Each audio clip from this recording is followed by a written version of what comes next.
Hey everybody, this is Rob with Focus Research, and I'm excited to bring you our new product, the Wound Cube. So the Wound Cube is our answer to a problem that we keep seeing in the bleeding control, hemorrhage control circuit, which is that in a 2-hour class, students won't pack a wound until the very end of class, and they'll only pack the wound one time.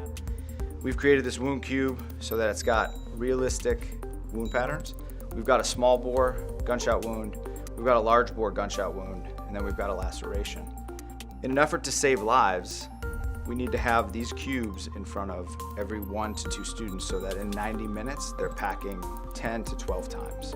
I'm gonna turn it over to Brandon, and he's gonna show you the high percentage techniques we use.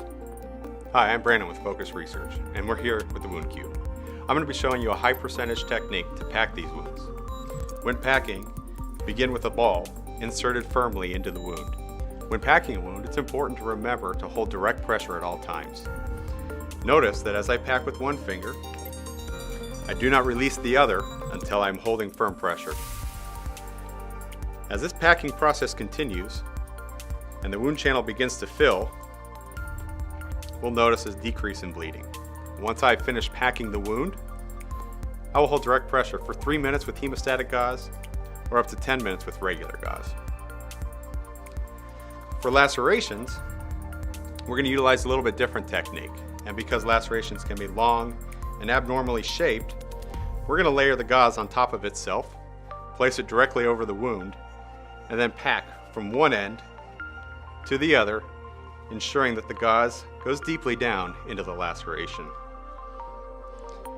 Again, after packing has been completed, we're going to hold direct pressure for 3 minutes with hemostatic gauze or up to 10 minutes with regular gauze.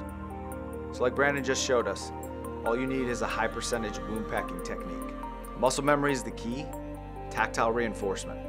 You have to practice, you need to do it over and over. The Wound Cube allows you to do that. We want to thank you for buying the Wound Cube. Reach out to us anytime if you need support or have any questions. Together, we're going to save a lot of lives.